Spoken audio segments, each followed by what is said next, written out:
ధర్మం పేరున హత్యలు, హింసలు, మన ధర్మం అని చెప్పి మనుషులను వేధించడం, చెదరగొట్టడం, ఆడోళ్ళని మగోళ్ళని ఇండ్లలో నుండి, మందిరాల్లో నుండి, పట్టణాల్లో నుండి ఏడ్చడం, వెలివేయడం. కంగారు పడకండి, నేను న్యూస్ చదవడం లేదు. ఇలాంటివి మీరు న్యూస్లో వింటున్నారు నాకు తెలుసు.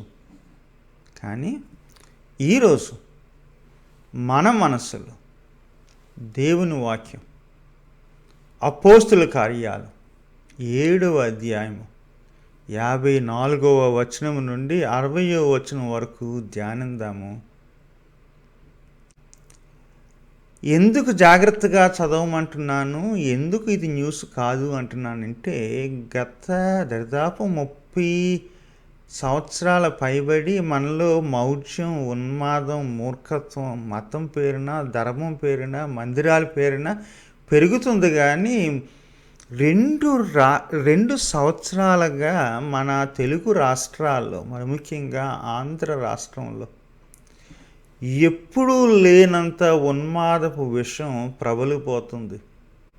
ప్రాణాలు పోతున్నాయి, ప్రశాంతత పోతుంది, నోరిప్పి మాట్లాడడానికి లేదు, ఇండ్లలో ఆరాధనలు చేసుకోవడానికి లేదు.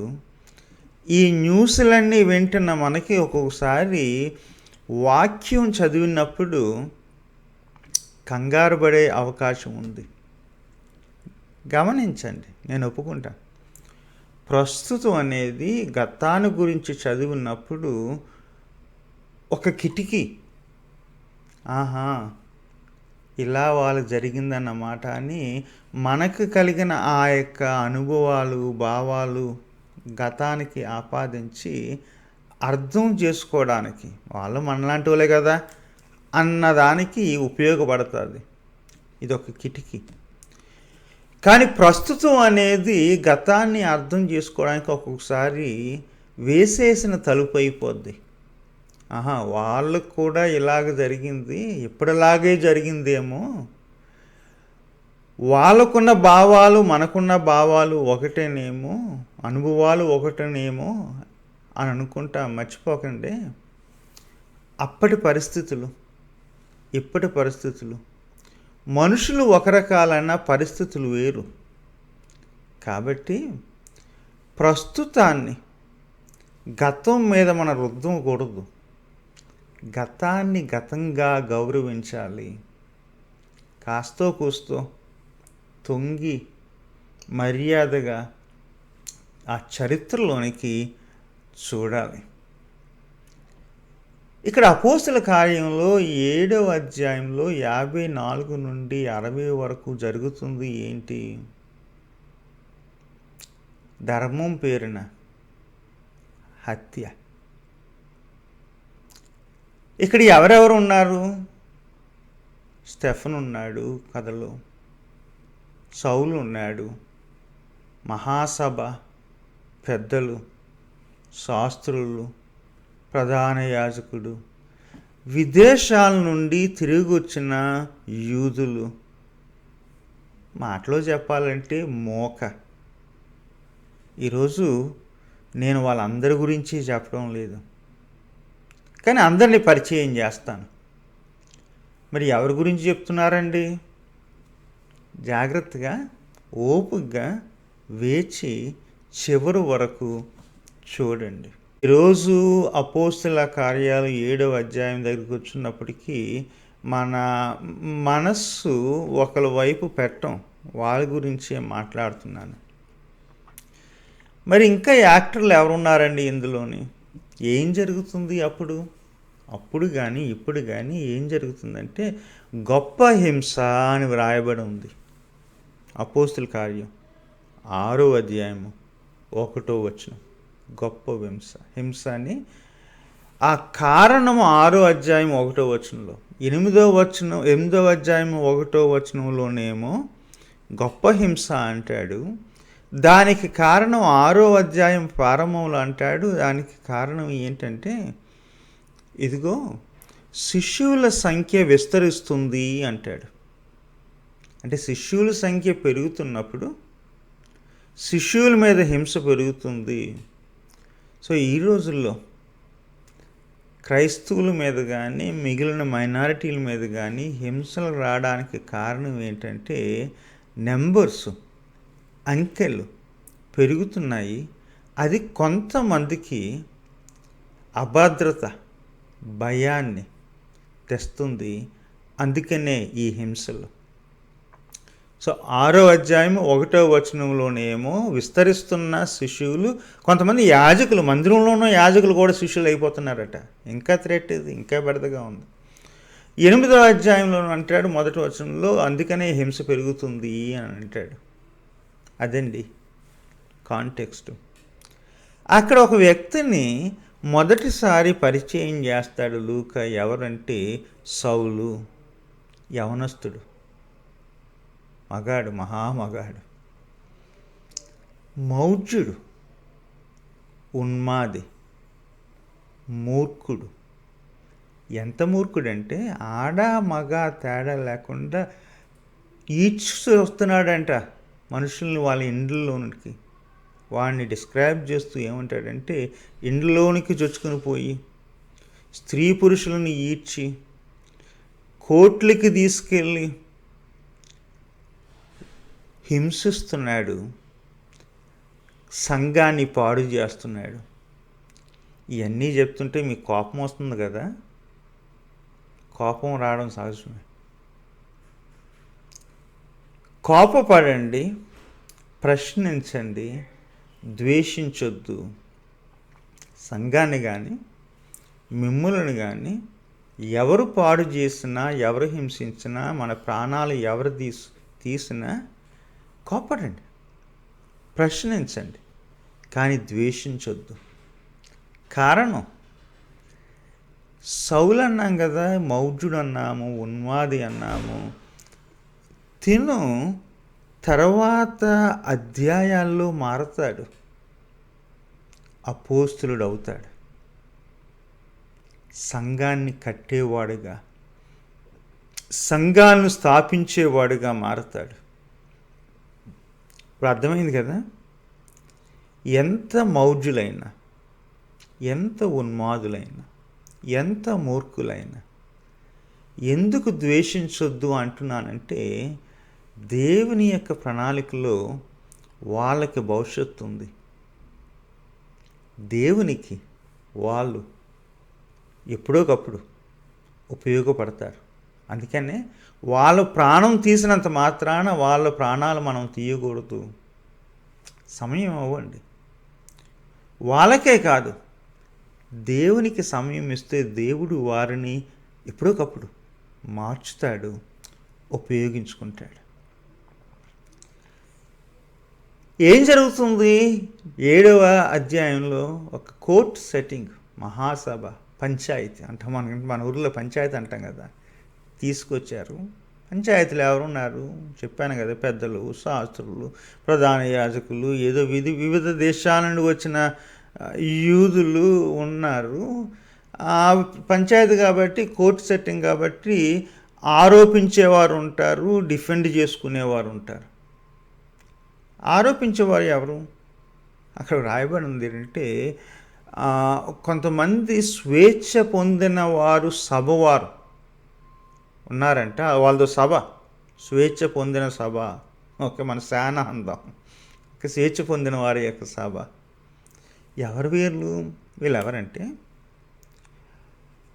విదేశాల్లో బానిసలుగా పంపబడి, తీసుకెళ్ళబడి ఈ రోమియోల చేత కొంతకాలం బానిసలుగా ఉన్న తర్వాత వాళ్ళకి చట్ట ప్రకారము బానిస స్టేటస్ నుండి స్వేచ్ఛ స్టేటస్ వచ్చేది. దాదాపు 40 సంవత్సరాల వయసు వచ్చిన తర్వాత, ఇంతవరకు మీరు మాకు వయసులో ఉపయోగపడ్డారు కదా, ఇంక మీరు మాకు చేసేది ఏమీ లేదు, సొంతగా పొండరా అని చెప్పేసి కొంతమందిని బానిసల్ని విడుదల చేసేవారు. ఈ విడుదల పొందిన వాళ్ళ యూదులు ఉన్నారు కదా, ఈ విడుదల పొందిన యూదులు వాళ్ళకంటూ ఒక అసోసియేషన్ పెట్టుకున్నారు, సభ. వాళ్ళు ఇంకెవరున్నారు అక్కడ అంటే, కురేనీలు ఉన్నారంట, ఆసియా నుండి ఉన్నవాళ్ళంట, కిలికీలు ఉన్నారంట. వీళ్ళందరూ ఈ డయాస్పొరా ఒకప్పుడు ఇక్కడే ఉండుండొచ్చు, లేకపోతే అక్కడే పుట్టుండొచ్చు, హెబ్రీలు. కానీ యూదులే, కానీ వేరే దేశాల్లో పెరిగారు, వేరే దేశాల్లో ఉంటున్నారు.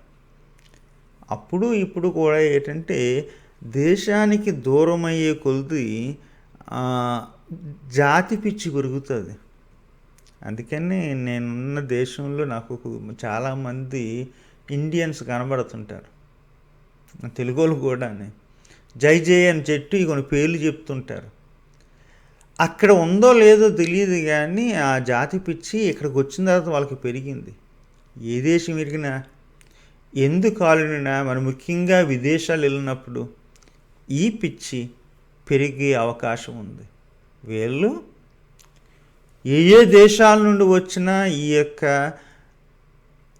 యూదులు యెరూషలేములో స్టెఫను మీద ఆరోపణ చేస్తారు. ఏంటి ఆరోపణ? ముందు తర్కిస్తారు, తర్కించి వాదంలో ఓడిపోతారు. మర్చిపోకండి, తర్కించడం అనేది ఏది మంచి చేయదండి. తర్కాలు చివరికి మనుష్యులను బూడిదలుగా చేస్తాయి. తర్కించారంట, తర్కించి ఓడిపోయి కోపం వచ్చి మహాసభకి అంటే కోర్టుకి, సెన్హెడ్రన్కి ఒక ఆరోపణ చేస్తారు. ఆరోపణ ఏంటంటే, ఇదిగో ఈ స్టెఫను అని అంటారు. ఏంటండి ఇప్పుడు వరకు మీరు స్టెఫన్ని పరిచయం చేయలేదు కదా, ఎవరు ఈ స్టెఫను? గమనించండి, 6వ అధ్యాయంలో గ్రీకు మాట్లాడే హెబ్రీల స్త్రీలు సనుగుకున్నప్పుడు సంఘము ప్రార్థించి 7 ఎన్నుకొని, ఇదిగో మీరు పరిచర్యలో ఉండండి, అపోస్తలులేమో వాక్యాన్ని బోధిస్తారు, మీరు మట్టికి మన దైనందిన జీవితాల్లో, మరి ముఖ్యంగా భోజనాలు పెట్టుకుంటున్నాం కదా, కలిసినప్పుడల్లా తింటున్నాం కదా, ఫెలోషిప్లు పెట్టుకుంటున్నాం కదా, ఆ సమయంలో మీరు మీ బాధ్యత ఇదని చెప్పి 7 ఎన్నుకున్నారు. ఎవరు అంటే దరిదాపు 7లో 6 గ్రీకు మాట్లాడే హెబ్రీలే. 7వ వ్యక్తిని ఏమంటారు అంటే, తను హెబ్రీయుడు కాదు, యూదుడు కాదు, కానీ యెహోవాను నమ్మాడు, ధర్మాన్ని నేర్చుకున్నాడు, మందిరాన్ని ప్రేమించాడు, కానీ ఇప్పుడు క్రీస్తును ప్రేమించాడు కాబట్టి క్రీస్తు శిష్యుడయ్యాడు. ఇలాగా వీళ్ళు యూదుల్లో ఒకలే, హెబ్రీల్లో ఒకలే, కానీ వీళ్ళ మీద ఆ గ్రీక్ ఇన్ఫ్లుయెన్స్ ఉంది కదా, విదేశాల్లో ఉండి వేరే దేశం భాష, గ్రీకు భాష మాట్లాడుతున్నారు, అరామైకే కాదు, వీళ్ళకి 2 భాషలు వచ్చు. కాబట్టి వీళ్ళని వేరుగా చూసేవారు. సో యెరూషలేములోకి వస్తే స్థానికులు యూదులు అరామైకు మాట్లాడేవారు. యెరూషలేములో కొంతమంది విదేశాల్లో ఉండి పెరిగిన యూదులు అప్పుడప్పుడు వచ్చేవారు, కొంతకాలము సెటిల్ కూడా అయ్యేవారు. వీళ్ళని హెలనైజ్డ్ హీబ్రూస్ అంటారు, గ్రీకు మాట్లాడే హెబ్రీలు అంటారు. వీళ్ళు కొంచెం వేరుగానే చూసేవారు, మనలోనే, కానీ ఎక్కడికో వెళ్ళారు, వచ్చారు. ఒకసారి దేశం దాటిన తర్వాత ఎప్పుడు అవతలోలుగానే వెలుపులోలుగానే మనుషులను చూస్తారు. అదే ఇక్కడ జరిగింది. స్టెఫను వాళ్ళలో ఒకడు. తనకు అరామైకు వచ్చు, గ్రీకు వచ్చు, యూదుల చరిత్ర తెలుసు. యెరూషలేములో చెప్పుకునే ఆ చరిత్రే కాదు, విదేశాల్లో యూదుల చరిత్ర ఏం చెప్పుకుంటున్నారో ఆ చరిత్ర కూడా నేర్చుకున్నాడు. ఎవరు? స్టెఫను. ఆ యొక్క 52 వచనాల తన డిఫెన్సు, తన హిస్టరీ, తన సర్మన్ చూస్తే అందులో చక్కగా చరిత్రను తిరిగి చెబుతాడు. కొన్ని ఆనవాళ్ళు కనబడతాయి. ఇతడు సమరయలో కొంతకాలం ఉండి సమరయులు చెప్పిన చరిత్ర కూడా నేర్చుకున్నాడు. అది ప్రమాదం అయింది. ఆరోపణ ఏంటి? మొట్టమొదటి ఆరోపణ ఏంటి అంటే, ఇదిగో ఈ స్టెఫను మన మందిరమునకును మన ధర్మానికి విరోధముగా మాట్లాడుతున్నాడు అంటారు. ఏంటయ్యా, కిలికీ నుండి వచ్చారు, ఆసియా నుండి వచ్చారు, ఎక్కడో అలెగ్జాండ్రియా నుండి వచ్చారు, వేరే దేశాల్లో బానిసలుగా ఉండి స్వేచ్ఛను పొందిన మీరు ఇప్పుడు ఈరోజు యెరూషలేముకు వచ్చి ఏం చెప్తున్నారు?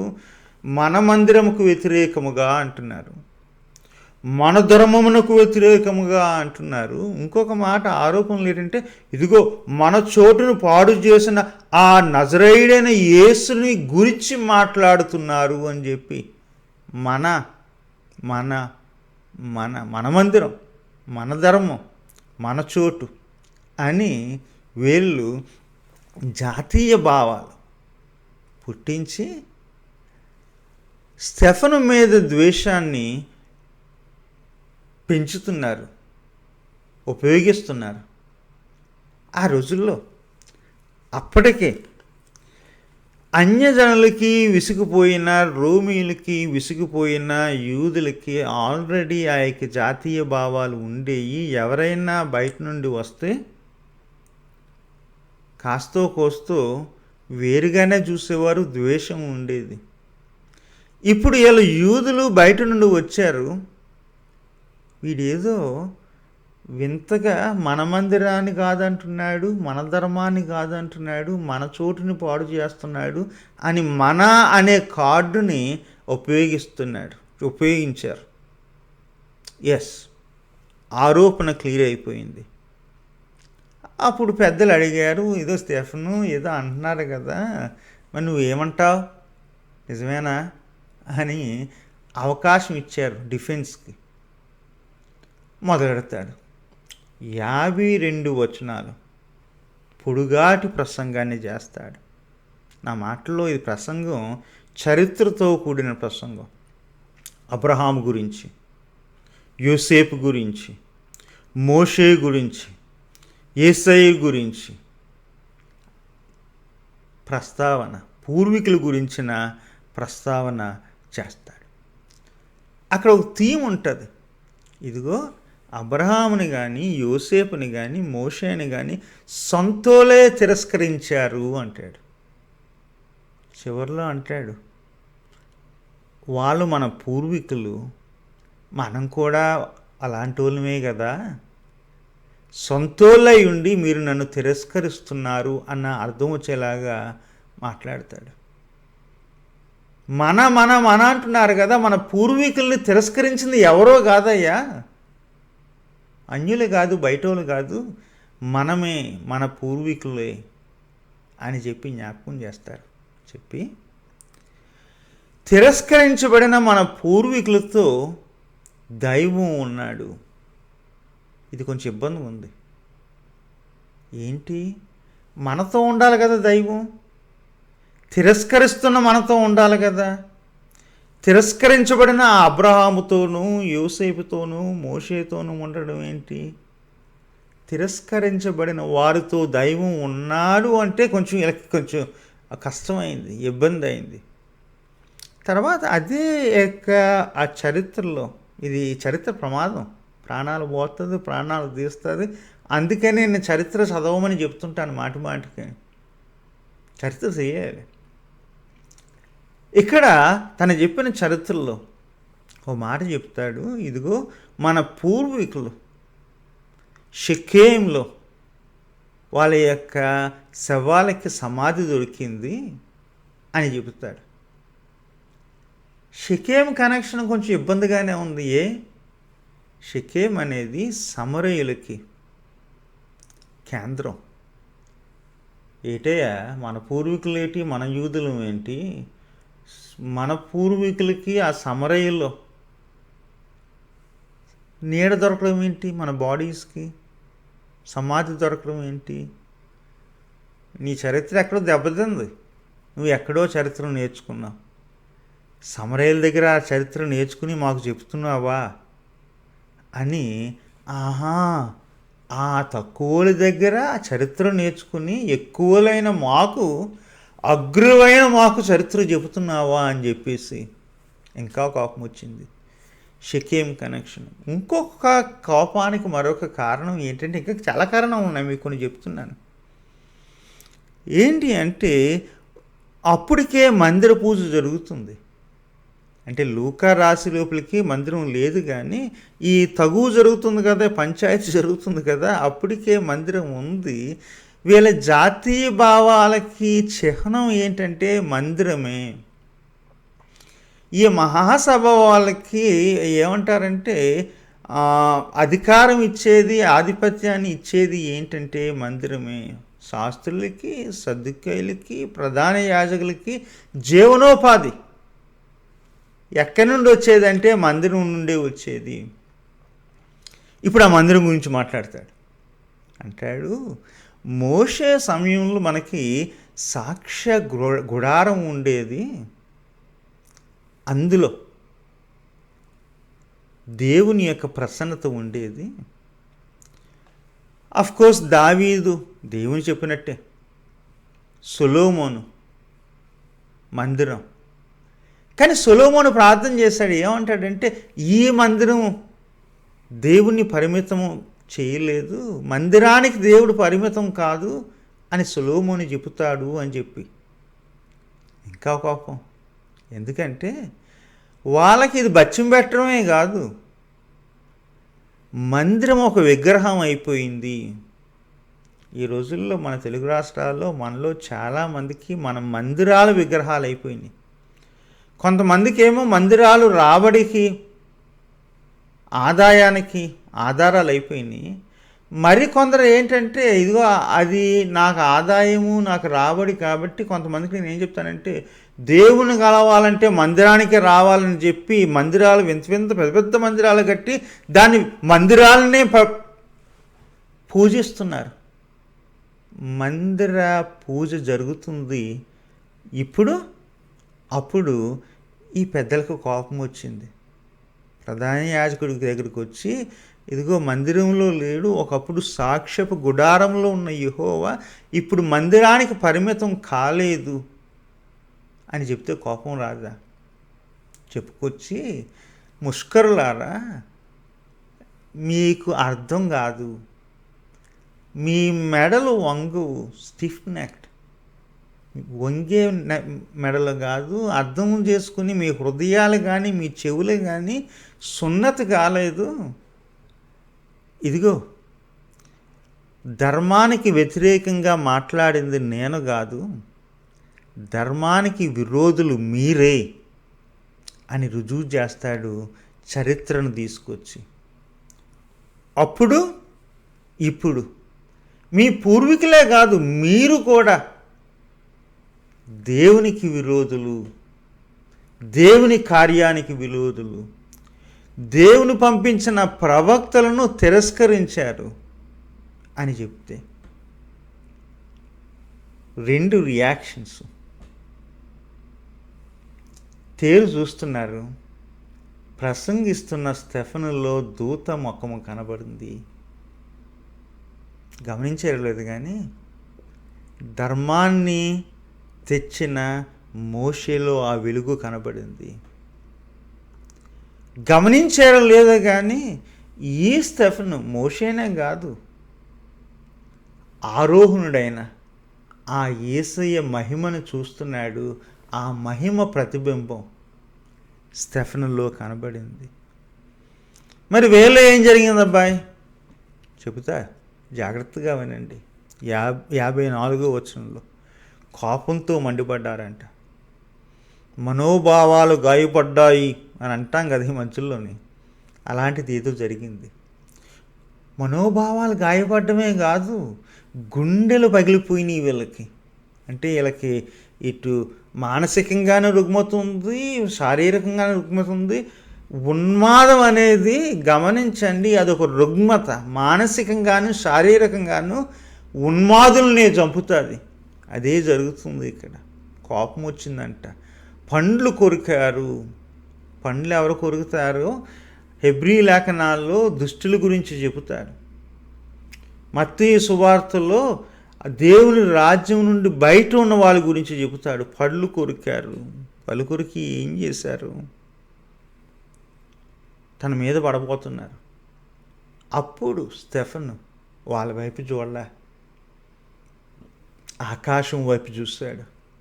ఇదిగో మనకి జరుగుతున్న ఈ యొక్క హింసలలో, మన మీద జరుగుతున్న హత్యా ప్రయత్నాలలో మనము చంపే వాళ్ళని, హింసించే వాళ్ళని చూడని అవసరం లేదు.